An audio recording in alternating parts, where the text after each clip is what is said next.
On the morning of October 3rd, 1942, the Baltic coast lies under a cold gray sky. Wind sweeps across the dunes near the German Army's remote testing ground at Peenemünde, carrying the sharp scent of salt water and engine fuel. Soldiers stand silently behind reinforced observation bunkers. Engineers make their final calculations with gloved hands, checking cables, pressure gauges, and fuel lines one last time.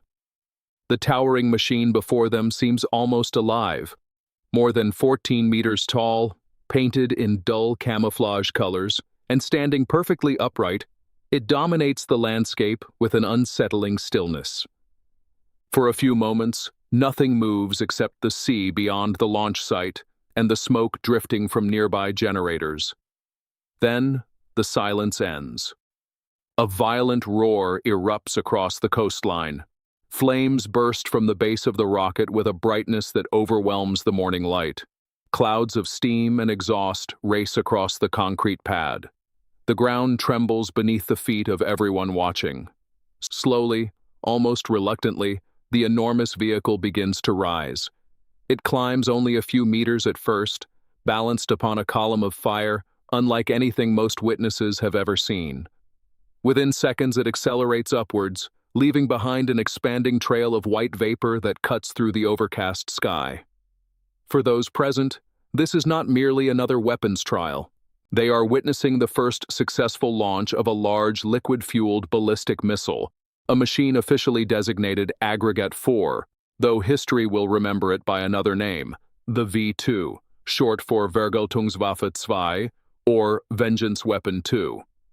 According to surviving German reports, the rocket reaches an altitude of roughly 85 kilometers before descending hundreds of kilometers away, becoming the first human-made object to enter the fringes of space before returning to Earth. Records from the test confirm that it has traveled farther and faster than any previous rocket built by mankind. At that instant, few outside this isolated military complex know what has just happened. The launch is surrounded by extraordinary secrecy.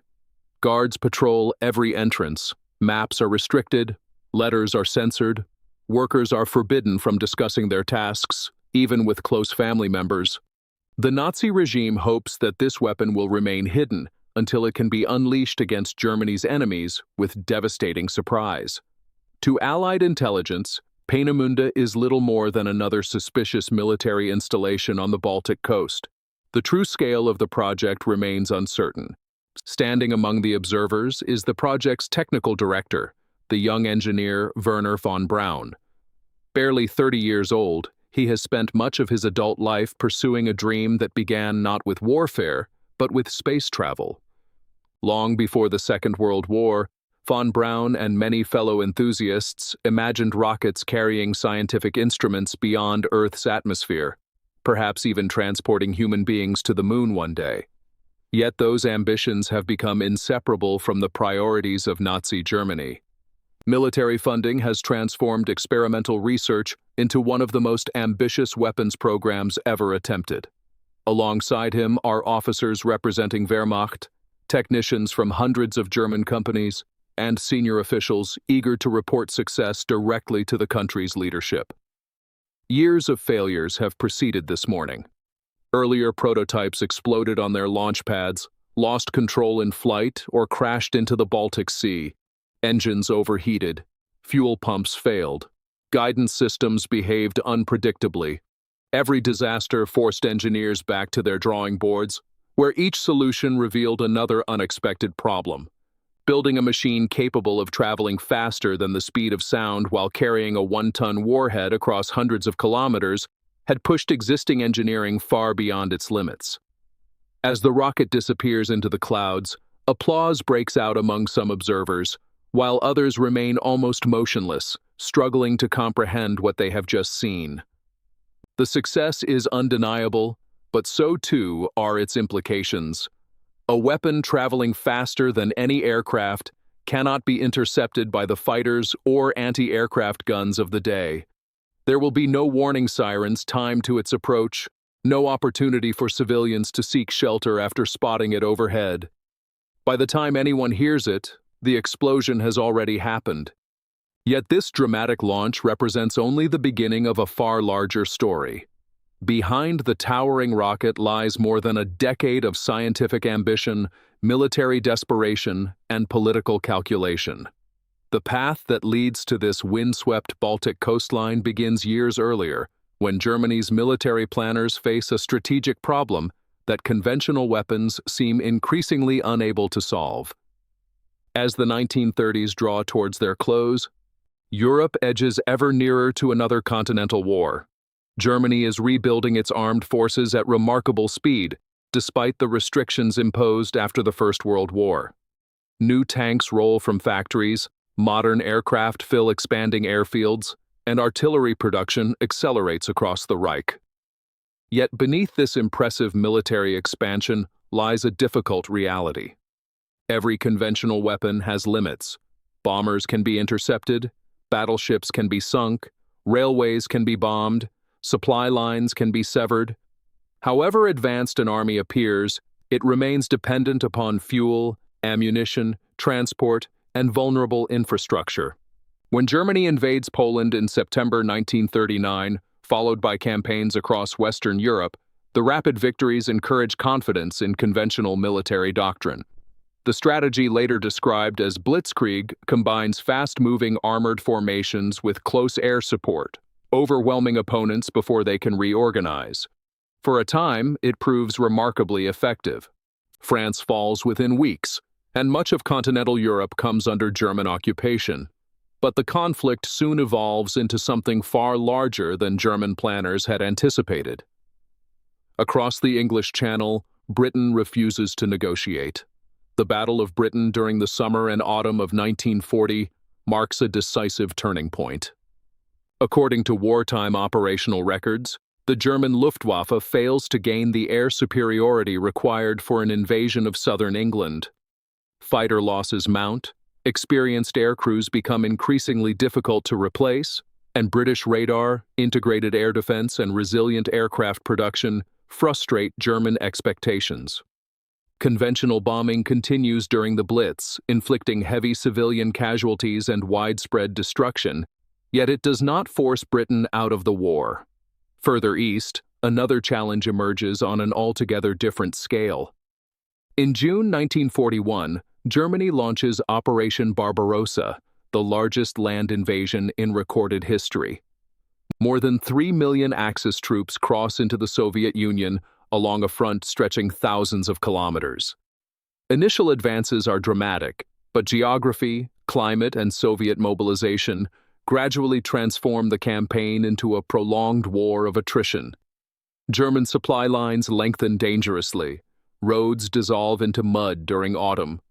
Winter temperatures plunge far below freezing. Equipment wears out faster than factories can replace it, while Soviet industry relocates east of the Ural Mountains and continues producing enormous quantities of tanks, artillery, and aircraft. By 1942, Germany finds itself fighting powerful enemies on multiple fronts simultaneously. Britain remains undefeated. The Soviet Union continues resisting despite catastrophic losses. The United States has entered the war following the Japanese attack on Pearl Harbor, bringing immense industrial capacity into the Allied coalition. German military leaders increasingly recognize that the Reich cannot easily match the combined production capabilities of its opponents. American factories alone will eventually manufacture hundreds of thousands of aircraft, vehicles, and ships. Exact wartime production figures vary slightly between historical sources, but the overall imbalance is beyond dispute. Within the German leadership, a growing belief takes hold that technological superiority might compensate for numerical inferiority. Rather than producing more conventional weapons than the Allies, Germany begins investing heavily in specialized projects intended to deliver disproportionate military effects. Some involve advanced submarines. Others focus on jet aircraft, guided missiles, or revolutionary armored vehicles. The Nazi propaganda machine later refers to many of these developments collectively as Wunderwaffen, wonder weapons. suggesting they possess the power to reverse Germany's deteriorating military position. Historians continue to debate how much of this belief reflected genuine strategic planning and how much served as propaganda designed to maintain civilian morale during increasingly difficult years of the war. One requirement appears particularly urgent. Germany needs a weapon capable of striking Britain without risking bomber crews. Every raid by conventional aircraft exposes pilots to fighters, anti-aircraft fire, and radar-directed interception. Losses accumulate with every mission. A rocket, however, presents an entirely different possibility. It requires no crew once launched. It cannot be captured in flight. Traveling at several times the speed of sound, it would arrive before defenders even realized it was approaching. In theory, it could cross the English Channel in only a matter of minutes, carrying a substantial explosive payload directly into the heart of enemy cities. The concept sounds almost impossible by the engineering standards of the late 1930s. Existing rockets are little more than experimental devices or battlefield smoke projectors, nowhere near capable of crossing hundreds of kilometers with precision. Creating such a machine demands entirely new engines, advanced guidance systems, lightweight yet durable materials, sophisticated fuel pumps, and manufacturing tolerances rarely achieved on such a scale. Every component must function perfectly under extraordinary temperatures, pressures, and vibration. A single failure could destroy the entire vehicle within seconds of launch. Even so, deep within the secluded laboratories and workshops at Peenemünde, a small group of scientists and engineers believe the impossible may be within reach. Their work, originally inspired by dreams of exploring the heavens, is about to become one of the most ambitious and controversial weapons programs of the Second World War. The origins of the V-2 can be traced back long before the outbreak of war, to a period when rocketry belonged more to the realm of science fiction than military planning. During the 1920s, enthusiasts across Europe and the United States experimented with small, liquid-fueled rockets, inspired by the writings of pioneers such as Hermann Oberth. Oberth argued that rockets could eventually escape Earth's atmosphere, a concept that many established scientists regarded as impractical. Yet his calculations attracted a generation of young engineers fascinated by the possibility of space travel. Among them was Wernher von Braun, whose ambition was not to build weapons, but spacecraft. The German army, however, saw potential where others saw fantasy. The German Army Weapons Office recognized that the Treaty of Versailles had imposed restrictions on certain conventional weapons, but rockets occupied a legal gray area. Investing in experimental propulsion offered an opportunity to explore technology that few foreign powers were pursuing seriously. In the early 1930s, military funding transformed amateur experimentation into a structured research program. Small test rockets evolved into increasingly sophisticated prototypes, each one revealing both remarkable possibilities and stubborn engineering obstacles. To provide the secrecy in space required for large-scale testing, Germany established the vast research center at Peenemünde Army Research Center on the Baltic coast. Construction began in 1936, eventually creating one of the most advanced military research facilities in the world. Workshops, laboratories, wind tunnels, engine test stands, and launch sites spread across the isolated peninsula. Thousands of engineers, technicians, craftsmen, and military personnel worked there, while strict security measures ensured that few outsiders understood the true purpose of the complex. Creating the Aggregate 4, later known as the V-2, demanded solutions to problems that had never before been solved. The rocket stood approximately 14 meters tall and measured about 1.65 meters in diameter. Fully fueled, it weighed around 12.5 tons, roughly equivalent to several fully loaded family cars stacked together.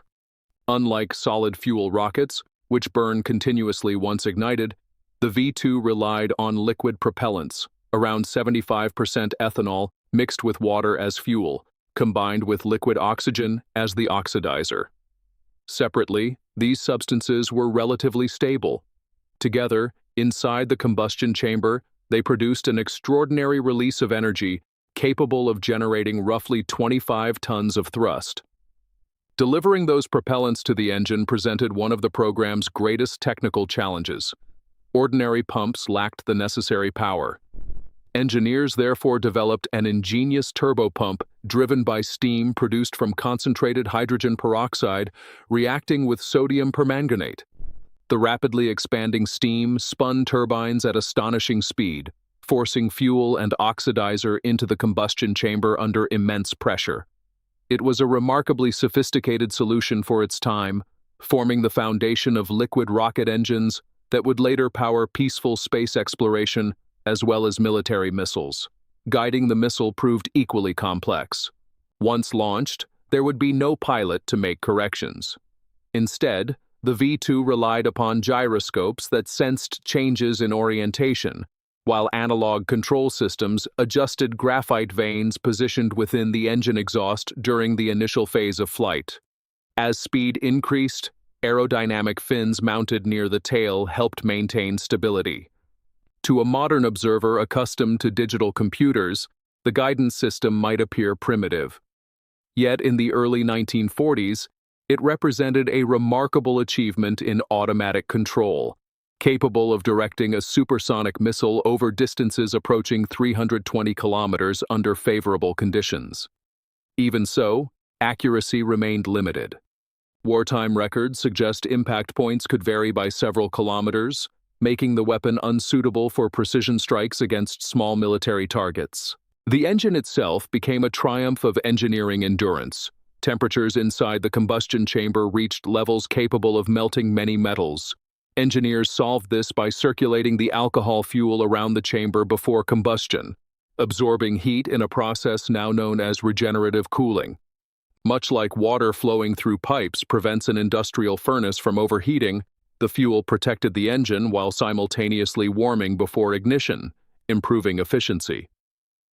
Building such a machine required an enormous industrial effort. Components arrived from hundreds of subcontractors across Germany before final assembly took place under increasingly difficult wartime conditions. According to surviving production records, thousands of V-2 rockets were ultimately manufactured, although exact totals vary slightly between historical studies. As Allied bombing intensified, production was dispersed into underground facilities, most notably the Mittelwerk, where the program took a far darker turn. There, vast numbers of forced laborers from the nearby Mittelbau-Dora concentration camp were compelled to assemble the rockets in brutal conditions. Starvation, disease, exhaustion, and abuse claimed many thousands of lives.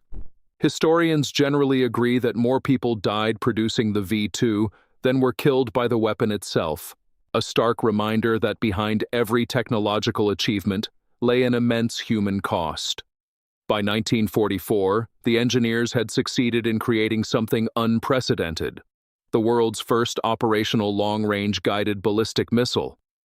It was a machine born from scientific brilliance, sustained by vast industrial resources, and overshadowed by one of the darkest chapters of wartime forced labor. Soon it would leave the test ranges behind and enter combat, where its true capabilities and its limitations would be revealed. By the late summer of 1944, the war has turned decisively against Germany. Allied armies have landed in Normandy, Paris is on the verge of liberation, and Soviet forces continue advancing relentlessly from the east. The vast ambitions once proclaimed by the Nazi leadership are collapsing under the weight of military defeats, dwindling resources, and relentless bombing. It is in these desperate circumstances that the V-2 finally leaves the experimental world of Peenemünde and enters active service. On September 8, 1944, shortly after midday, a convoy of specialized vehicles halts in a wooded area near The Hague, then under German occupation. Hidden beneath camouflage nets, launch crews work with remarkable speed. Unlike enormous railway guns or fixed missile installations, the V-2 has been designed for mobility. The rocket arrives on a transport trailer before being raised into a vertical position by a mechanical launcher known as the Mailerwagen. Fuel lines are connected. Liquid oxygen, stored at extremely low temperatures, begins flowing into the missile. Every stage must be completed quickly because the oxidizer gradually evaporates. Timing is critical.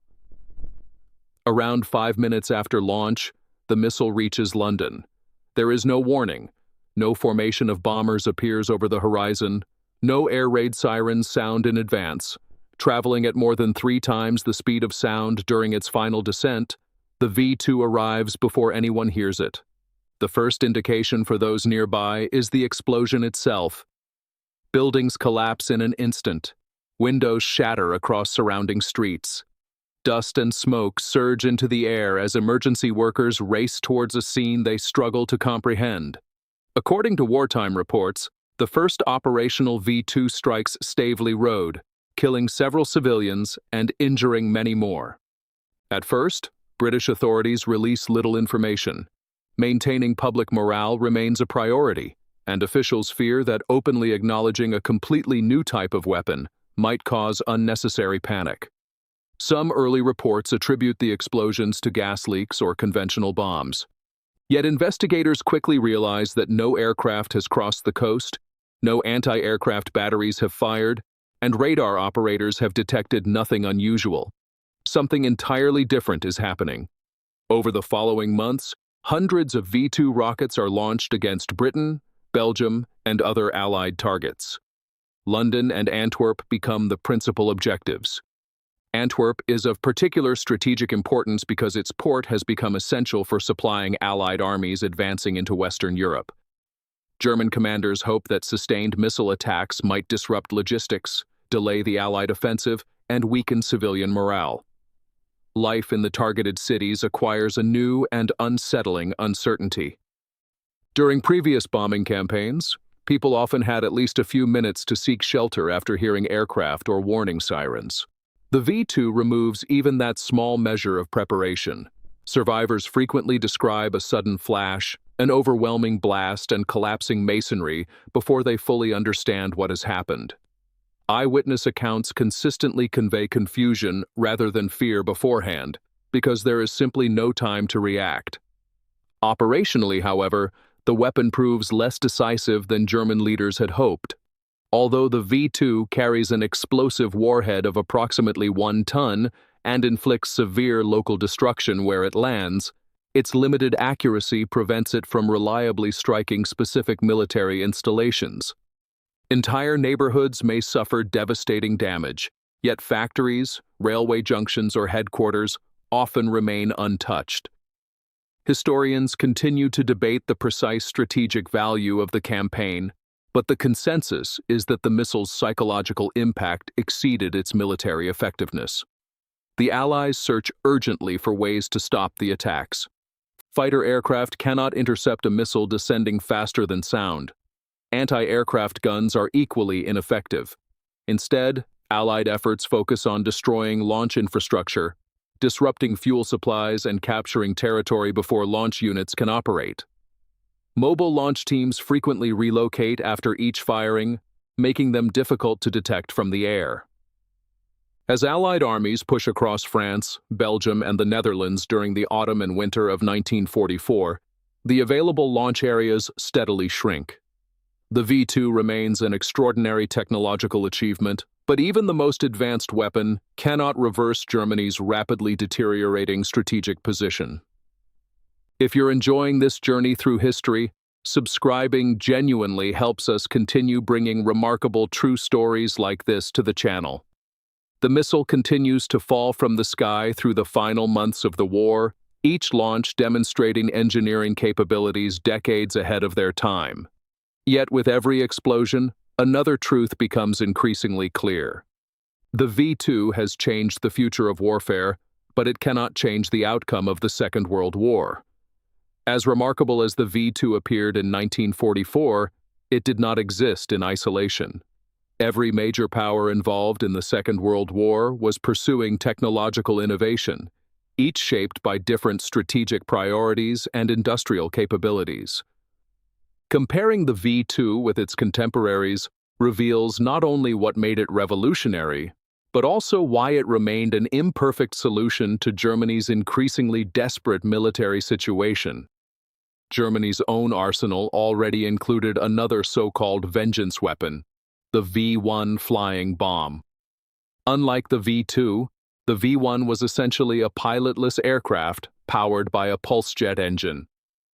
It traveled at roughly 640 kilometers per hour, significantly slower than the speed of sound, and produced its distinctive buzzing noise that earned it the nickname Buzz Bomb. Because it flew at relatively low altitude, Allied fighter pilots could intercept it, anti-aircraft guns could shoot it down, and improved radar systems often provided civilians with valuable minutes of warning. The V-2 eliminated all of those defensive opportunities, but it came at an enormous cost. A single ballistic missile required vastly more materials, engineering precision and labor than a V-1, while carrying only a slightly larger explosive payload. Across the Atlantic, the United States concentrated on overwhelming industrial production rather than experimental weapons alone. American factories produced more than 300,000 military aircraft during the war, alongside thousands of tanks, ships, and transport vehicles. Long-range bombers such as the Boeing B-29 Superfortress represented a different philosophy of warfare. A B-29 could carry several tons of bombs over thousands of kilometers, return to base, and fly repeated missions. The V-2, by contrast, delivered its one-ton warhead only once before being completely destroyed on impact. In terms of cost-effectiveness, conventional strategic bombers often inflicted far greater cumulative damage, provided air superiority could be maintained. Britain pursued innovation through different means. Rather than investing heavily in ballistic missiles during the war, British scientists achieved major advances in radar, code-breaking, and precision bombing techniques. At Bletchley Park, intelligence specialists made crucial breakthroughs against German encrypted communications, while radar stations stretching along the British coastline transformed air defense into an integrated system capable of detecting incoming aircraft at considerable distances. These developments saved countless lives during the Battle of Britain and influenced military doctrine for decades afterwards. Ironically, however, neither radar nor code breaking could prevent a V-2 already descending from the edge of space. The Soviet Union adopted yet another approach, emphasizing ruggedness, simplicity, and mass production. Tanks, such as the T-34, were not necessarily the most technologically sophisticated in every respect, but they combined reliability, mobility, and ease of manufacture on an immense scale. Tens of thousands rolled from Soviet factories, overwhelming German armored forces through numbers as well as capability. The V-2 demonstrated astonishing engineering sophistication, yet it could never be produced in sufficient quantities to achieve a comparable strategic effect. Japan and Italy also explored advanced military technology, including rocket-assisted weapons and experimental aircraft, but neither nation developed an operational ballistic missile approaching the capabilities of the V-2 before the war ended. Germany therefore retained a genuine technological lead in large liquid-fueled rocket development. Historians generally agree that the V-2 was decades ahead of its immediate competitors in this specific field. Yet technological leadership alone does not guarantee military success. According to surviving wartime production records, Germany manufactured roughly 6,000 V-2 rockets, although exact totals remain subject to minor scholarly variation. In comparison, the Allies built hundreds of thousands of aircraft, millions of vehicles, and vast quantities of artillery ammunition. The contrast illustrates a fundamental difference in wartime strategy. Germany increasingly sought individual weapons capable of changing the course of the conflict through innovation, while the Allies relied upon a combination of technological progress, overwhelming industrial capacity, and coordinated logistics. The V-2 ultimately proved both superior and inferior at the same time. It was superior because no contemporary weapon could match its speed or evade every existing defensive system. It was inferior because its limited accuracy, immense production cost, and relatively small explosive payload prevented it from achieving the decisive strategic results its creators and political leaders had hoped for. It represented the future of missile technology, but it arrived too late and in too few numbers to alter the outcome of the war. As the war in Europe draws towards its conclusion in the spring of 1945, the V-2 program begins to collapse alongside the Third Reich itself. Launch units abandon their positions as Allied armies advance from the west, and Soviet forces close in from the east. Fuel shortages become increasingly severe.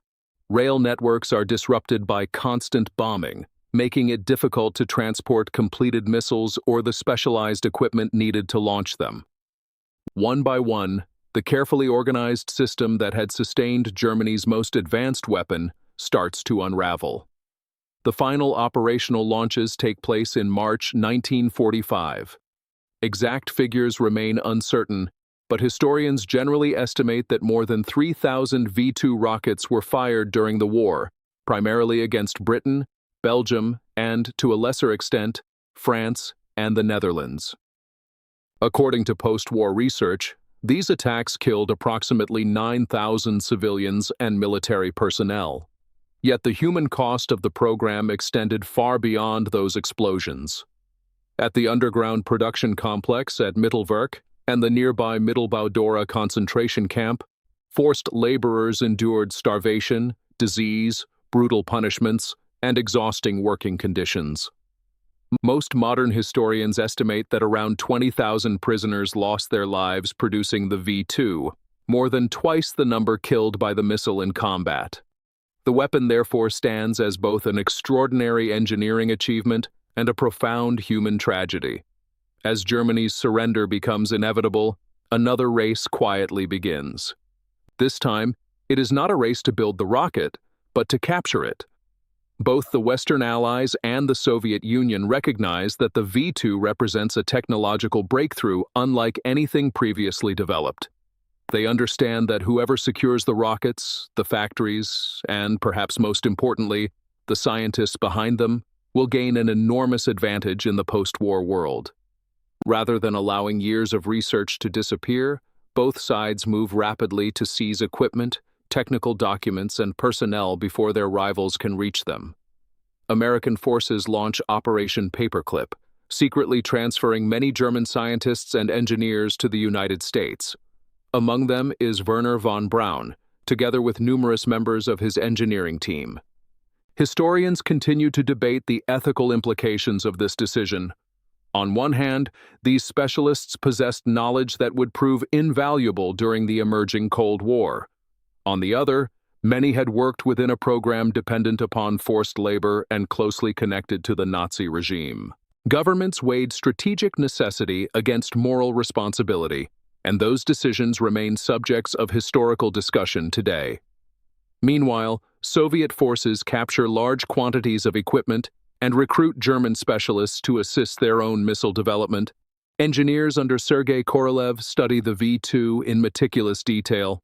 Although Korolev had previously endured imprisonment during Stalin's purges, he would go on to lead the Soviet Union's rocket program with remarkable success. Both superpowers soon begin producing their own versions of the German missile before developing increasingly capable designs of entirely domestic origin. Within little more than a decade, technology born amid the destruction of the Second World War begins serving a very different purpose. The engineering principles first demonstrated by the V-2, liquid fuel propulsion, turbopumps, gyroscopic guidance, and high-altitude ballistic flight, become the foundation of the space age. Soviet rockets derived from these concepts placed Sputnik 1 into orbit in 1957, while American launch vehicles designed with the experience of former V-2 engineers eventually carry astronauts towards the moon. The same fundamental science that once delivered explosives across the English Channel now carries scientific instruments beyond Earth's atmosphere and, later, human beings into deep space. Today, surviving V-2 rockets and components are preserved in museums across Europe and the United States, where visitors can examine them not simply as weapons, but as artifacts representing one of history's most complicated technological legacies. Standing silently beneath museum lights, they no longer roar into the sky. Instead, they invite reflection on the extraordinary relationship between scientific ambition, political power, and human suffering. The launch, witnessed on that windswept Baltic morning in October 1942, was more than a successful weapons test.